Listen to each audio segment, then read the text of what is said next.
விவசாய தோழர்களுக்கு மனமார்ந்த வணக்கங்கள். இன்னைக்கு நம்ம டாக்டர் விவசாயம் பப்பாளி நாற்று பண்ணையில தான் இருக்கோம். நம்ம கூட நாராயண் சார் அவர்கள் இருக்காங்க. அவர்கிட்ட பப்பாளி விவசாயத்தை பத்தி நிறைய விஷயங்களை கேட்டு தெரிஞ்சுக்க போறோம். வாங்க வீடியோக்குள்ள போலாம். சார் வணக்கம் சார். வணக்கம் புனிதா. விவசாய தோழர்களுக்கு வணக்கம். நாம் தருமபுரி மாவட்டம் பொம்மடி கும்பாரலிங்கிற இடத்துல டாக்டர் விவசாயம் பப்பாளி நாற்று பண்ணையில் இருக்கிறோம். நம்ம கிட்ட பாத்தீங்கன்னா red lady, WS46, golden lady, red baby, அப்புறம் கிரீன்பெரி, ஈகோபெரி, ஐஸ்பெரி போன்ற பப்பாளி ரகங்களை நம்ம செடிகளாக உற்பத்தி பண்ணி தமிழ்நாடு முழுவதும் விநியோகம் பண்ணிட்டு வந்துட்டு இருக்கிறோமா. சரி, இப்போ ஃபுல் பண்ணியாச்சுங்க சார். அடுத்த ப்ராசஸ் என்ன? அடுத்த ப்ராசஸ் விதைதான். இப்போ தக்காளி விதை எடுத்து இது மாதிரி ஒரு ஹோல்ஸ் போட்டு விதை உள்ள போட்டு இது மாதிரி மண் எடுத்து க்ளோஸ் பண்ணிடுவோம். அவ்வளோதான். அதுக்கப்புறம் இது எப்படியே வடிச்சதுமா ஒரு 5லேருந்து 7 நாளைக்குள்ள விதை மேலே வந்துடும். அதுக்கப்புறம் 21லேருந்து 30 நாளைக்கு செடி நம்ம டெலிவரி பண்ணலாம். தக்காளி, கத்திரிக்காய், மிளகாய், அதே போல செண்டு மல்லி நம்ம அது மாதிரி டெலிவரி பண்ணலாம். 30 நாளைக்குள்ள டெலிவரி பண்ணலாம். இதே மாதிரி தான் பப்பாளிக்கும் குடும்பம்.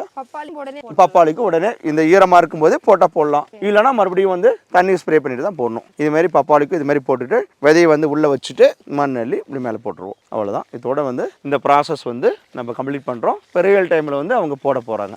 இன்னைக்கு நம்ம இந்த பப்பாளி விவசாயத்துல எப்படி நல்ல யுத்திகளை ஃபாலோ பண்ணா ஒரு சிறப்பான பப்பாளி ஈல்டிங் கிடைக்கிறதுக்கு என்னென்ன ஃபாலோ பண்ண அப்படிங்கிற முறைகளை நீங்க பார்க்க போறோம். பப்பாளி விவசாயத்தை பொறுத்த வரைக்கும் பப்பாளியை பயிரிடணும் அப்படின்னா எந்த மாதம் சிறந்ததா இருக்குங்க சார்? பப்பாளி பயிரிடுவதற்கு இந்த மாதம் சொல்லி குறிப்பிட்டு சொல்ல முடியாது. ஆண்டு முழுவதும் ஒரு பயிர் செய்கிற ஒரு வகை தான் பப்பாளி ரகம். இது நம்மளது ஹைபிரிட் பப்பாளி. ஆண்டு முழுவதும் பயிரலாம். இருந்தாலும் மழை காலத்துல அவாய்ட் பண்ணணும். அதே போல வெயில் அதிகமா இருக்கிற காலத்தை அவாய்ட் பண்ணணும். அப்படின்னு பார்த்தா ஜூன் ஜூலை, இந்த ஆடிப்பட்டம் சொல்லுவாங்களே, ஜூன் ஜூலை, அந்த பட்டம் ரொம்ப அருமையா இருக்கும். மழைக்கு முன்னாடி நம்ம பயிர் செய்யறது மூலமா பயிர் தண்டு அழுகல் வேறு அழுகல் இல்லாம சிறப்பான தண்டு வளர்ச்சியும் வேறு வளர்ச்சியும் கொடுக்கறதுக்கு ஜூன் ஜூலை மாசம் நல்லா இருக்கும். அதே போல செப்டம்பர் அக்டோபர் அந்த மாசத்துல மழைக்கு முன்னாடி, நவம்பர்ல மழை வருது இல்லைங்களா, அதுக்கு முன்னாடியோ இல்ல மிடில்லையோ, மழைக்கு முன்னாடியோ இல்ல மழைக்கு அப்புறமோ பார்த்து மழைக்காலம் இல்லாத டைம்ல விவசாயம் பண்ணும்போது இந்த ஒரு பெரிய பிரச்சனைனா தண்டலுகள் வேரலுகள். அது வந்துச்சுன்னா செடி எவ்வளவு பெரிய மரமா இருந்தாலும் செடி காலி பண்ணிடுது. அது வராம பாதுகாக்கணும் அப்படின்னா ஒரு 15 நாள் மழைக்கு முன்னாடி பின்னாடி நடவு பண்ணிக்கணும். குறைஞ்சபட்சம் 15லேருந்து 20 நாள் மழை இல்லாம இருக்கிறது நல்லா இருக்கும். ஏன்னா பப்பாளிங்கிறது ஒரு வெப்பமண்டல பயிர் தான். பப்பாளிக்கு வெப்பம் பிடிக்கும், அதே போல தண்ணியும் பிடிக்கும், தண்ணி தேங்காம இருக்கும். பப்பாளி விவசாயத்தை பொறுத்த வரைக்கும் ஒரு ஏக்கருக்கு நம்ம எத்தனை நாற்றுகளை நடவு செய்யலாம், அதை பத்தி சொல்லுங்க சார். பப்பாளி விவசாயத்தை பொறுத்த வரைக்கும் 6க்கு 6 இடைவெளியில் நடவு பண்ணலாம். அதாவது ஒரு செடிக்கும் 6 அடி, ஒரு வரிசைக்கு 6 அடி, 6க்கு 6 அடியில நடவு பண்ணலாம். அப்படி நடவு பண்ணலாம் 1200 செடி, அரௌண்ட் 1200 செடி தேவைப்படும். அதே போல பப்பாளி 7க்கு 7, ஒரு வரிசைக்கு 7 அடி, செடிக்கு செடி 7 அடிங்கிற முறையில் நடவு பண்ணலாம். அப்போ அரௌண்ட் 900 செடி தேவைப்படும். இது இந்த 6க்கு 6 பெஸ்டா 7க்கு 7 பெஸ்டாங்கிறது பெரிய ஒரு விவாதமே பண்ணலாம். இப்போ நீங்க லார்ஜ் ஸ்கேல்ல பண்ணனா 1 ஏக்கர் 2 ஏக்கர் 3 ஏக்கர் பண்ணனா நீங்க 7க்கு 7 இடைவெளி போடலாம். நல்லா இருக்கும். நீங்க 200-300 செடி தான் நடவு பண்றீங்க, அரை ஏக்கர் தான் நடவு பண்றீங்க, ஒரு 450 செடியில இருந்து 200 செடி 300 செடி தான் நடவு பண்றீங்க, 50 செடி நடவு பண்றீங்கன்னா 6க்கு 6 இடைவெளி பண்ணலாம். பட் 6க்கு 6 அதே போல இன்னும் நல்லா டீப்பா போகணும்னா மண்ணு நல்லா வளமா இருக்குது, தண்ணி நல்லா வளமா இருக்குதுன்னா 7க்கு 7 நடவு பண்ணலாம். என்னுடைய மண்ணுல வளம் கம்மியா இருக்குது அப்படிங்கும்போது 6க்கு 6 நடவு பண்ணலாம். மரம் ரொம்ப பெருசா வளராது. 6க்கு 6 மண்ணுல வளம் நல்லா இருந்தா பெருசா வளரும், உயரமா வளரும், பெருசா வளரும். அப்போ கொஞ்சம் டிஸ்டன்ஸ் அதிகரிக்கலாம். அதே போல நிறைய அளவுகளை கொடுக்குறாங்க. 6க்கு 7 கொடுக்குறாங்க, 8க்கு 7 கொடுக்குறாங்க, அப்படி கூட பண்றாங்க. பட் கரெக்டான ஒரு அளவு முறைனா 6க்கு 6 7க்கு 7 நல்ல அளவு முறை. தமிழ்நாடு ஃபுல்லா நம்ம 7க்கு 7லையும் 6க்கு 6லையும் பண்றது நிறைய விவசாயிகளை நான் பார்த்துட்டு வரேன். நல்லா இருக்குது.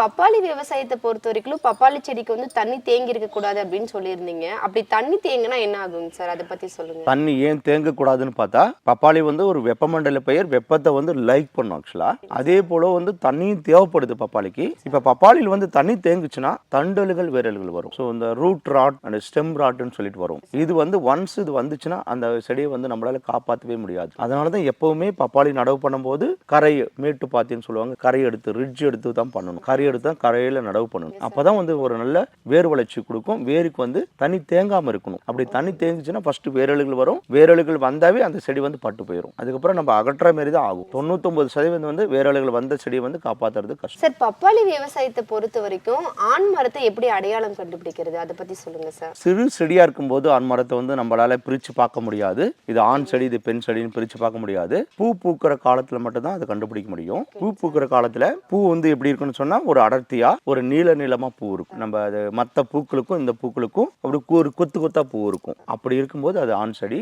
நார்மலா பொறுத்த வரைக்கும் இப்ப இருக்கிற ஹைபிரிட் ரகங்களை இந்த ஆண் மரம் வந்து வர்றதில்லை. ஹைபிரிட் ரகத்துல ரொம்ப ரொம்ப குறைவு, ஒரு பர்சன்டேஜ் கூட சொல்ல முடியாது. 1000க்கு 1 2000க்கு 1 அது மாதிரி கூட இருக்கலாம். பட் ரொம்ப ரொம்ப குறைவு ஹைபிரிட்ல, F1 ஹைபிரிட்ல ஆண் மரங்கள் வந்து இருக்கிறது. அந்த பிரச்சனை இப்ப ஆக்சுவலா அதிகமா வர்றதில்லை. பட் ஆண் மரத்தை வந்து கண்டுபிடிக்கிறது வந்து பூ வந்து கொத்து கொத்தா இருக்கும். அது மூலமா நம்ம ஆண் மரத்தை ஐடென்டிஃபை பண்ணிக்கலாம். சார், பப்பாளி விவசாயத்தை பொறுத்த வரைக்கும் பாத்தீங்கன்னா ஒரு பெரிய கம்ப்ளைண்ட்னாவே மாவு பூச்சி தான். அந்த மாவு பூச்சி எப்படி கண்ட்ரோல் பண்றது அப்படிங்கறத பத்தி சொல்லுங்க சார்.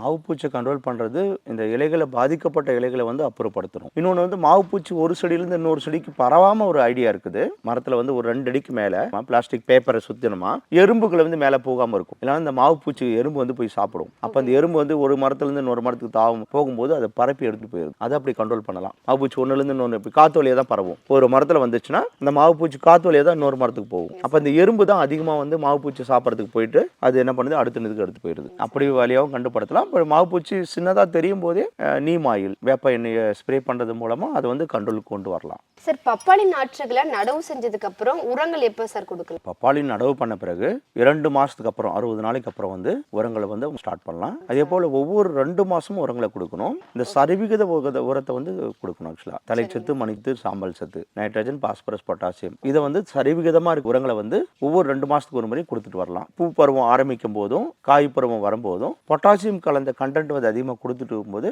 அந்த பழத்துடைய குவாலிட்டி வந்து நல்லா இருக்கும். நம்ம உரங்கள் பற்றிய வந்து தெளிவான ஒரு வீடியோ போட்டிருக்கிறோம். அந்த வீடியோ பார்த்தா ஆக்சுவலாக கண்டுபிடிச்சலாம். அது ஒரு பெரிய ஒரு இன்ஃபர்மேஷன். பட் எப்பப்போ உரம் கொடுக்கலாம்னு சொன்னா ஒவ்வொரு 2 மாசத்துக்கு ஒரு முறையும் கொடுக்கலாம். அதே போல ஸ்டார்டிங்ல ஒரு 60 நாளைக்கு அப்புறம் உரங்களை ஸ்டார்ட் பண்ணலாம் கொடுக்கறதுக்கு. அது வரைக்கும் நம்ம குழி எடுத்து குழிக்குள்ள மேல நிறைய உரம் போடுறோம் இல்லைங்களா, அதுக்குன்னு தனியா பப்பாளி செடி நடவு செய்வது எப்படின்னு ஒரு தனி வீடியோவே இருக்கு. அப்ப அந்த குழி அது மாதிரி நடவு பண்றோம். 1.5 குழி எடுத்து அதை ஃபுல்லா ஃபில் பண்ணி அதை நடவு பண்றோம். அந்த உரங்களே ஒரு குறைஞ்சபட்சம் ஒரு 50ல இருந்து 60 நாள் தாங்கும். அதனால நடவு அது மாதிரி பண்ணி இருந்தாங்களா நடவு பண்ணதுக்கு அப்புறம் 2 மாசத்துக்கு அப்புறம் உரங்களை வந்து ஸ்டார்ட் பண்ணலாம். சார், பப்பாளிக்கு கொடுக்கக்கூடிய நுண்ணூட்ட சத்துக்கள்லாம் என்ன அப்படிங்கறத பத்தி சொல்லுங்க சார். பப்பாளி விவசாயத்துக்கு பேரூட்ட சத்து, அதாவது NPK, நைட்ரஜன், பாஸ்பரஸ், பொட்டாசியம், தலை சத்து, மணி சத்து, சாம்பல் சத்து எந்த அளவுக்கு முக்கியமோ அதே போல வந்து நுண்ணூட்ட சத்தும் தேவைப்படுது. இந்த நுண்ணூட்ட சத்துல வந்து முக்கியமா 2 நுண்ணூட்ட சத்து தான் பெரிய ஒரு ரோல் பிளே பண்ணுது. ஒன்னு வந்து போரான், இன்னொன்னு வந்து ஜிங்க். போரான் சத்து குறைபாடு வந்தாவே பழத்துடைய குவாலிட்டி குறைஞ்சிடும். அது ஒரு பழம் வந்து சொரசொரப்பா இருக்கும், அந்த ஷைனிங் கிடைக்காதுன்னு சொல்லுவாங்க இல்லைங்களா,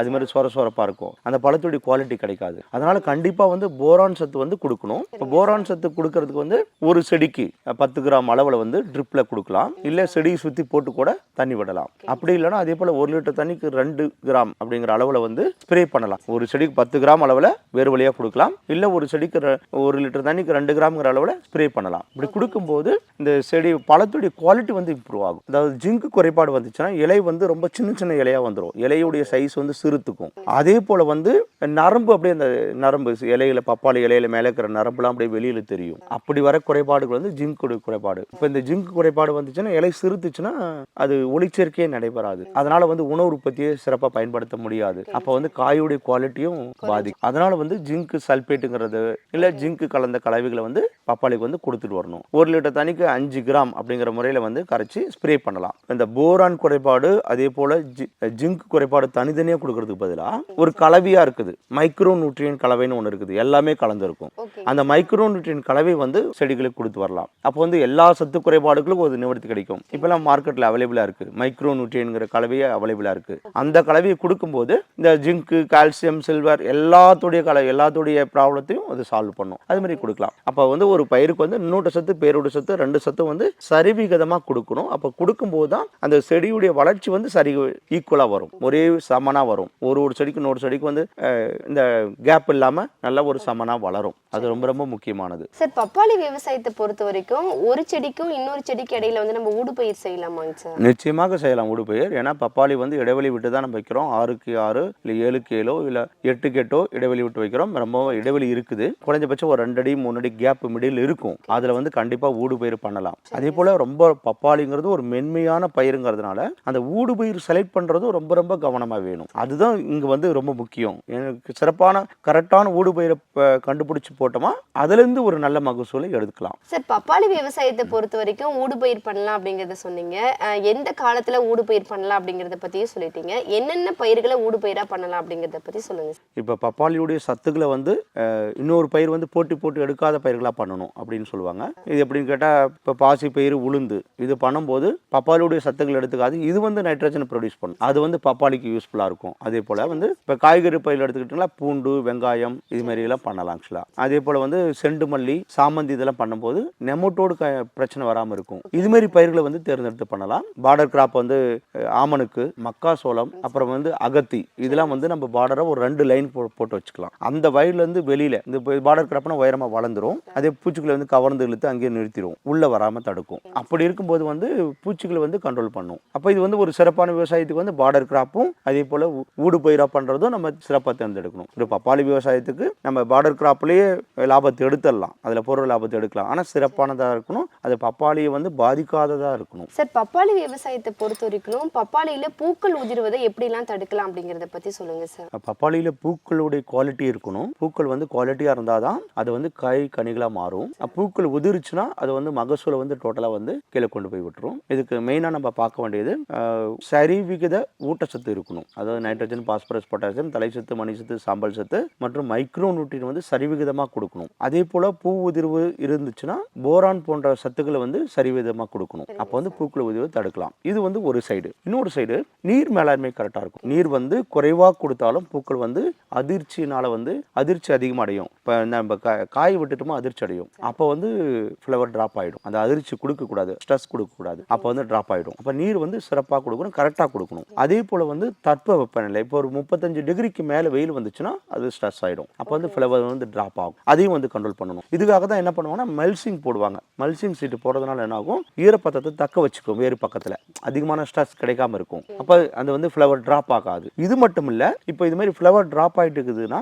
தேமோர் கரைசல், அதாவது மோரில் வந்து நல்ல புளிச்ச மோரில் வந்து தேங்காய் பாலோ இல்லை வந்து அதாவது இளநீரோ இல்லை தேங்காய் பாலோ கலந்து வச்சிருக்கணும். 1 லிட்டர் கரைச்சலை வந்து ஒரு 10 லிட்டர் தண்ணியில் கரைச்சி ஸ்ப்ரே பண்ணலாம். அது தேமூர் கரைச்சல்னு சொல்லுவாங்க. அந்த தேமூர் கரைச்சலும் ஸ்ப்ரே பண்ணனா இந்த ஃப்ளவர் டிராப்பிங் வந்து கண்ட்ரோல் கொண்டு வரலாம். அது மட்டும் இல்லை, இந்த கடல் பாசி சம்பந்தமான நுண்ணூட்ட சத்துக்களை வந்து கொடுக்கும் போதும் இந்த ஃப்ளவர் டிராப்பிங் கண்ட்ரோல் பண்ணலாம். அது மட்டும் இல்லை, மக்களுக்கு எல்லாமே தெரியும் பொட்டாசியம் சத்து அதிகமாக இருக்கணும், சாம்பல் சத்து அதிகமாக இருக்கணும். நம்ம சாம்பல் சத்து அதிகமான உரங்களை வந்து கொடுக்கும் போதும் ஃப்ளவர் டிராப்பிங்கை குறைக்கலாம். ஸோ இந்த வகையில் பயன்படுத்தி வந்து ஃப்ளவர் டிராப் வந்து கண்ட்ரோல் பண்ணலாம் ஒரு பப்பாளி விவசாயத்தை. சார், பப்பாளி பழத்துக்கு வந்து இனிப்பு சுவையை அதிகப்படுத்தணும் அப்படின்னா என்னென்ன செய்யலாங்க சார்? ஆமாம், இனிப்பு சுவை வந்து குறைவாக இருக்கும்போது நம்ம வந்து பொட்டாசியம் கண்டென்ட் வந்து அதிகமாக கொடுக்கணும். அதே போல் வந்து போரான் கண்டென்ட் வந்து அதிகமாக கொடுக்கணும். இது 2 கொடுத்தாவே பப்பாளிக்கோனே நேச்சுரலான அந்த சுவை வந்து வரும். பொட்டாசியம் கலந்த கண்டென்ட்டும் போரான் கலந்த கண்டென்ட்டும் அது இயற்கையில் கொடுத்தாலும் சரி இல்லை கெமிக்கலில் கொடுத்தாலும் சரி, இந்த 2 கலவையை கொடுக்கும்போது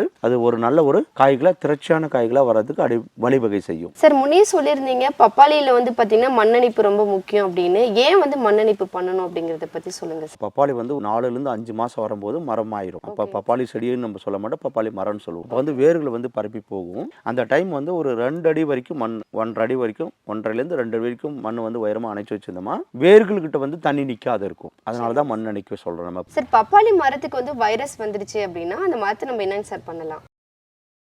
ஒரு பப்பாளி செடிகளுக்கோ இல்லை பப்பாளி மரத்துக்கோ வந்து வைரஸ் வந்துச்சுன்னா, அதாவது இலைகள் வந்து மஞ்சளாகி இலை வந்து ஒரு அன்ஷேப்பில் வந்து இலை சுருங்கி இருக்கும். மேல் நோக்கு கீழ் நோக்கு இலை சுருங்கி இருக்கும். அப்படி வந்துட்டு கொழுந்து இலை, மேலே இருக்கிற கொழுந்து இலை வந்து இலை சுருளாக வந்துருச்சுன்னா அப்போ வந்து அந்த மரத்தை வந்து பிடிங்கணும். பர்டிகுலராக அந்த மரத்தை பிடுங்கி தூரமான வயலில் கொண்டு போயிட்டு அதை எரிச்சிடணும், காய வச்சு எரிச்சிடணும். அதான் ரொம்ப முக்கியம். அந்த வயலுக்குள்ளேயே போட்டு பிடுங்கிட்டு அங்கேயே போட்டுறக்கூடாது. இந்த பப்பாளி வைரஸ் வந்துருக்குன்னு வச்சுங்களேன், அப்போ வந்து அந்த அசுவினி, இந்த white flies, aphids and white flies, இந்த பூச்சிகள் வந்து அதிகமாக பரப்பும். இந்த பூச்சிகள் என்ன பண்ணும், இந்த வைரஸ் வந்து ஒரு செடியிலிருந்து இன்னொரு செடிக்கு வந்து பரப்பிட்டு போகும். ஸோ அதனால வந்து இந்த பூச்சிகளை வந்து கண்ட்ரோல் பண்றதுக்கான மருந்துகளை வந்து ஸ்ப்ரே பண்ணணும். இது கெமிக்கலாகவும் போகலாம், இல்லை வந்து ஆர்கானிக்காகவும் போகலாம். நீம் ஆயில்லாம் ஸ்ப்ரே பண்ணோமா ஆர்கானிக்ல போகிறோம். இது மூலமா வந்து அதை தடுக்கலாம். அதே போல இன்னொன்று வந்து இந்த பூச்சிகளை வந்து கவர்ந்து இழுக்கிற ஒரு கலர் இருக்குது. அதாவது எல்லோ ஸ்டிக்கி ட்ராப்னு சொல்லுவாங்க, மஞ்சள் ஒட்டுப்பொறின்னு சொல்லுவாங்க. மஞ்சள் கலர் ஒட்டுப்பொறி ட்ராப்ஸ், அதை வந்து ஒரு ஏக்கருக்கு வந்து 10லேருந்து 15 வரைக்கும் கட்டி வைக்கலாம். மஞ்சள் ஒட்டுப்பொறி வந்து கட்டி வைக்கும்போது எல்லோ ஸ்டிக்கி மஸ்கிஸ் ட்ராப்னு சொல்லுவாங்க. அதை கட்டி வைக்கும்போது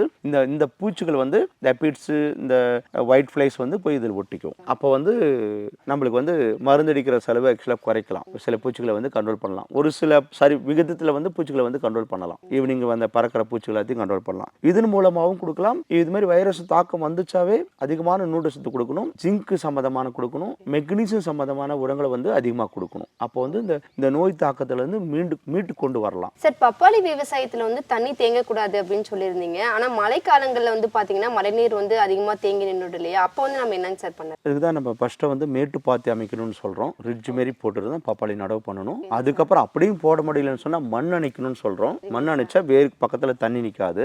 அதையும் மீறி தண்ணி நின்றுச்சுன்னா நம்ம வந்து ஃபங்கிசைடு வந்து ஸ்ப்ரே பண்ணணும். இப்போ மெத்தலாக்சில் இல்லை காப்பர் ஆக்சி குளோரைடு இல்லை ட்ரைகோடர்மாவிரிடி இது மாதிரி ஃபங்கிசைடு வந்து கொடுத்துட்டு வரலாம். அதே போல வந்து வேர் ஊக்கிகள், இப்போ வந்து வேர் ஊக்கிகள்னு சொன்னால் வேர் வளர்ச்சி தூண்டக்கூடிய உரங்களை வந்து கொடுக்கலாம். அதே போல இது மாதிரி தண்ணி நின்றுடுச்சு, ஒரு 48 மணி நேரம் வரைக்கும் தண்ணி நிற்குது அப்படின்னு சொன்னா உரங்களை வந்து வேர் வழியாக கொடுக்காம இலை வழியாக கொடுக்கும்.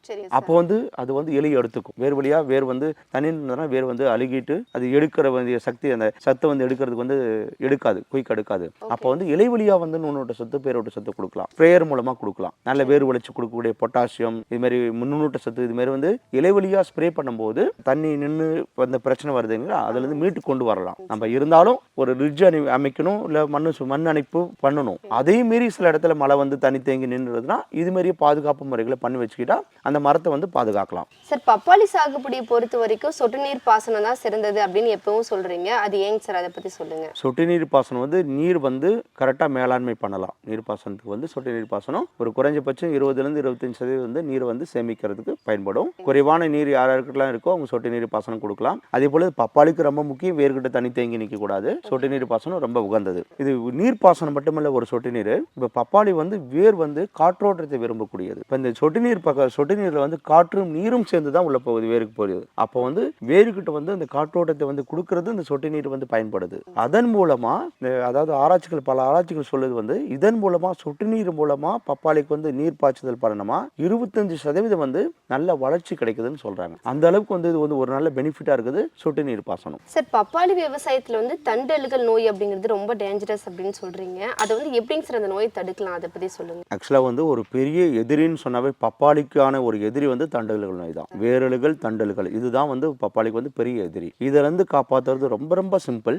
நார்மலா வந்து தண்ணி வந்து வாய்க்கால் பாசனம் பாசுறாங்க இல்லையா, அதை வந்து தவிர்க்கணும். அதுதான் ரொம்ப சொட்டு நீர் பாசனம் போடணும். வாய்க்கால் பாசனத்தில் கொடுக்கும்போது வேறு பக்கம் வந்து நிறைய தண்ணி தேங்கி நிற்கும் போது தண்டல்கள் வேரல்கள் வரதுக்கு பாசிபிலிட்டி இருக்கு. அப்படி தண்டல்கள் வேரல்கள் வரும்போது நம்ம ஏற்கனவே சொல்லியிருந்தோம், இலை வழியா, அதாவது தண்ணி வந்து தேங்கி நின்றுச்சுன்னா இலை வழியா வந்து உரங்களை கொடுக்கணும். அதே போல வந்து தண்டல்கள் வந்து பாதுகாக்கணும்னு சொன்னா வேறு வளர்ச்சி சம்பந்தமான பொட்டாசியம் சம்பந்தமான உரங்களோ சரிவிகித உரங்களை வந்து சீரான முறையில கொடுக்கணும். அப்படி வரும்போது இந்த தண்டல்களை வந்து தவிர்க்கலாம். அது மட்டும் இல்லாம இந்த களை மேலாண்மையை வந்து பாதுகாக்கும். இந்த நார்மலா சொல்லுவாங்க, இந்த மூடாக்கு போடுவாங்க, மெல்சிங் சீட் போடுவாங்க.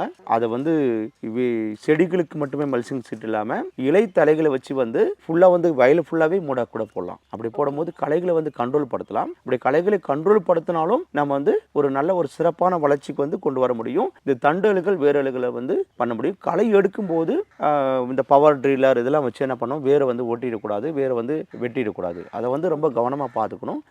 அப்படி சப்போஸ் மிஸ் ஆனாலும் என்ன ஆகுனா தண்டல்கள் வேரல்கள் வர ஆரம்பிச்சிடும். சார், பப்பாளி மரத்துல காய் பிடிக்காததுக்கு என்ன காரணம் சார்? காய் பிடிக்கணும் அப்படின்னா என்ன பண்ணலாம், அதை பத்தி சொல்லுங்க. இந்த கேள்வி வந்து பல விவசாயிகள்கிட்ட இருக்கிற கேள்வி. இப்ப போரான் சத்து குறைபாடு இருந்துச்சுன்னா வந்து, அதாவது அந்த மகரந்த குழாய் இருக்கு இல்லைங்களா, அது வந்து மெச்சூர் ஆகாம அது வந்து மெச்சூர் ஆகிறதுக்கு சிக்கல் ஏற்பட்டு அதன் மூலமா என்ன பண்ணுது, கருவுறாமல் அந்த காய் வந்து அந்த பூ வந்து கருவுறாமல் அப்படி காயாவே சின்ன பிஞ்சாவே காஞ்சி போயிருது. இதனால வந்து என்ன பண்ணுது, அந்த பூ வந்து சின்ன காயா மாதிரி அப்படி விழுந்துரும். காயா பெரிய காயா வளர விடாது. இதுக்கு காரணம் வந்து போரான் சத்து குறைபாடு மட்டுமல்ல, நுண்ணூட்ட சத்து குறைபாடும் பேரூட்ட சத்து குறைபாடும் ரெண்டும் சரிவிகிதத்தில் கொடுக்கும். அதே போல போரான் சத்தும் ஈக்குவல் பண்ணிருக்கணும். அப்போ வந்து ஒரு கரெக்டான ஒரு வளர்ச்சி வந்து காய் கொடுக்கும், அந்த பருவத்தில் வந்து காய் கொடுக்கும். இதுக்கு வந்து போரான் நம்ம ஏற்கனவே சொன்ன மாதிரி 1 லிட்டர் தண்ணிக்கு வந்து 2 கிராம் போரான் வந்து ஸ்ப்ரே பண்ணி விடலாம். இல்ல ஒரு செடிக்கு வந்து 10 கிராம் போரான் வைக்கிறது மூலமா இந்த காய் பிடிக்கிறதுக்கு அந்த பப்பாளி செடியை வந்து தூண்டி விடலாம். அதே போல வந்து ஒரு பப்பாளி செடிக்கு வந்து நுண்ணூட்ட சத்து பேரூட்ட சத்து சரிவிகிதமா ஃபாலோ பண்ணிட்டு வரணும். ஒவ்வொரு 2 மாசத்துக்கு ஒரு முறையும் ஒரு மரத்துக்கு குறைஞ்சபட்சம் 100 ல இருந்து 150 கிராம் வந்து சரிவிகித நுண்ணூட்ட சத்து கொடுக்கணும். அப்படி கொடுத்துட்டு வர்றது மூலமா தான் இந்த பப்பாளி செடி வந்து ஒரு ஃப்ளவர் டெவலப்மெண்ட்டை கிரியேட் பண்ணி கொடுக்க முடியும். ஃப்ளவர்ல வெஜிடேட்டிவ் ஸ்டேஜா மாற்ற முடியும். அப்படி பண்ணனா ஒரு சிறப்பான காய்களுக்கு வந்து வழிவகை செய்யும். நார்மலா வந்து பப்பாளி விவசாயங்கிறது ஒரு கஷ்டமான விவசாயம்னு சொல்ல முடியாது. அதே போல வந்து இது ஒரு ஈஸியாகவும் எடுத்து பண்ணிட முடியாது. இது வந்து ஒரு லாபகரமான விவசாயம் தான். நஷ்டம் கொண்டு வர போகிறது இல்லை, நஷ்டம் கொண்டு வர போறது இல்லை. பட் இருந்தாலும் ரொம்ப கவனமா பண்ணணும். ஏன்னா வந்து இது வந்து குறுகிய காலத்துல வந்து ஒரு ஏக்கருக்கு வந்து குறைஞ்சபட்சம் வந்து 6 to 9 லட்சம் ரூபாய் ஈல்டிங் எடுக்கலாம். ஒரு ஏக்கருக்கு வந்து 1.5 to 2 லட்சம் ரூபாய் செலவு பண்ணா ஒரு 6 to 9 லட்சம் ரூபாய் ஈல்டிங் எடுக்கலாம். அப்படி பண்ணும்போது நிறைய லாபம் கொடுக்கக்கூடிய பயிர் தான். அப்போ வந்து அதை கவனமா பார்க்கணும். எந்த அளவுக்கு இது லாபம் கொடுக்குதோ அந்த அளவுக்கு ரிஸ்க் இருக்கு. இந்த ரிஸ்க் ஃபேக்டர் வந்து ரொம்ப அதிகமா இருக்கு. இப்போ ஆவரேஜா நம்ம கிட்ட நிறைய வகைகள் பப்பாளி இருக்கு. எல்லாமே ஒரு செடிக்கு வந்து 80 to 100 கிலோ வரைக்கும் வரலாம். Guaranteed 80 to 100 kilo guaranteed. But அதை விட அதிகமா வரணும்னா அவங்க அதை விட அதுக்கு வந்து உணவு வந்து அதிகமாக கொடுக்கணும். இப்போ நம்ம எப்படி உணவு மூலமா தான் நம்மளுடைய வளர்ச்சி வந்து நிர்ணயிக்கப்படுதோ அதே போலதான் பப்பாளி செடிகளுக்கு வந்து சரிவிகித ஊட்டச்சத்து மூலமா தான் அதோடைய வளர்ச்சி வந்து டிசைட் பண்ணுது. ஸோ அந்த வகையில வந்து பப்பாளி விவசாயிகள் ஒவ்வொருவரும் சரியான ஊட்டச்சத்து வந்து பப்பாளிக்கு கொடுக்கணும். நீர் மேலாண்மை ப்ராப்பரா பண்ணணும். இந்த மல்சிங் சீட்லாம் போடலாம். அதே போல மூடாக்கு போடலாம். நான் நிறைய விவசாயிகளை பார்த்துருக்கிறேன். ஃபோன் மூலமா கேட்கும்போது சொல்றாங்க மூடாக்கு ஃபுல்லாவே இந்த வாழை இலையெல்லாம் வாழை சருகுலாம் வெட்டி போடுறாங்க. அதே போல வந்து நார்மல் மல்சிங் சீட்லாம் போடுறாங்க. இந்த வெயில் காலத்தெல்லாம் வந்து தண்ணி வெப்பத்தை வந்து தாங்கி பிடிக்கணும் அப்படின்னா, ஈரத்தை வந்து வச்சிருக்கணும் அப்படின்னா இந்த மல்சிங் சீட்டு போறதுல மூடாக்கு போறதுல ரொம்ப ரொம்ப முக்கியம்.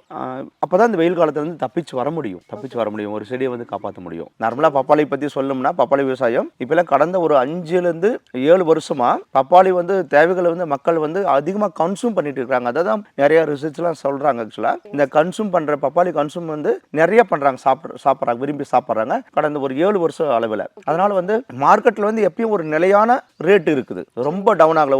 ஒரு காலத்துல ஒரு 7 வருஷத்துக்கு முன்னாடி பாத்தீங்கன்னா பப்பாளி விவசாயம் செஞ்சு நிறைய நஷ்டம் ஆயிட்டோம். எந்த வகையில நஷ்டம்னு கேட்டா நல்ல விளைச்சல் வரும், ஆனா அவங்களால சேல்ஸ் பண்ண முடியாது. இப்ப ஆனா ஒவ்வொரு மாவட்டத்திலையும் இந்த பப்பாளி சேல்ஸ் பண்றதுக்கு நிறைய பேர் இருக்கிறாங்க. இப்ப நம்ம ஒரு விவசாயி வந்து 1 ஏக்கர்ல இருந்து 2 ஏக்கர் போட்டாங்களா, அந்த விவசாயம் ஃபாலோ பண்ணி அந்த விவசாயி போய் கண்டுபிடிக்கிறதுக்கு நிறைய பேர் இருக்கிறாங்க. யார் பப்பாளி விவசாயம் பண்ணிருக்காங்க அவங்க கிட்ட இருந்து எடுத்துக்கலாம் அப்படின்னு சொல்லி பாக்குறவங்க நிறைய பேர் இருக்கிறாங்க. அந்த அளவுக்கு வந்து இப்ப வந்து ஒரு பாப்புலரா வந்துகிட்டு இருக்குது. ஏன்னா இந்த கன்சூம் பண்றது, சாப்பிட்றது வந்து அதிகரிக்கும். மக்கள்கிட்ட ஒரு நல்ல விழிப்புணர்வு இருக்குது. அதனால பப்பாளி விவசாயம் தாராளமா பண்ணலாம் அப்படிங்கிறது நான் என்னுடைய நீண்ட ஒரு ஆய்வுக்கு பிறகு நம்ம சொல்றது பண்ணலாம். ஆக்சுவலா நிறைய மார்க்கெட் ஸ்பேஸ் இருக்குது. மார்க்கெட் ஸ்பேஸ் நம்ம தமிழ்நாடு மட்டும் இல்ல, இந்தியா ஃபுல்லாவே மார்க்கெட் ஸ்பேஸ் இருக்குது வியாபாரம் பண்றதுக்கு. இந்த மார்க்கெட்லயும் கூட இதுக்கான ஒரு இடத்தை ஒதுக்கிறாங்க. பப்பாளி மார்க்கெட்னு சொல்லி ஒதுக்குறாங்க. மார்க்கெட்டுக்குள்ளேயே பப்பாளி வியாபாரம் பண்றதுக்கு தனியா ஒரு ஸ்பேஸ் ஒதுக்குறாங்க. அந்த அளவுக்கு வந்து பப்பாளி வந்து ஒரு நல்ல ஒரு ரோல் பிளே பண்ணுது மார்க்கெட்ல. அதனால தாராளமா வந்து பப்பாளி விவசாயம் பண்ணலாம். அதுக்கு வந்து மழைக்காலம் இல்லாம அதிக வெயில் இல்லாம பார்த்துக்கணும். அதுதான் ரொம்ப ரொம்ப முக்கியமானது.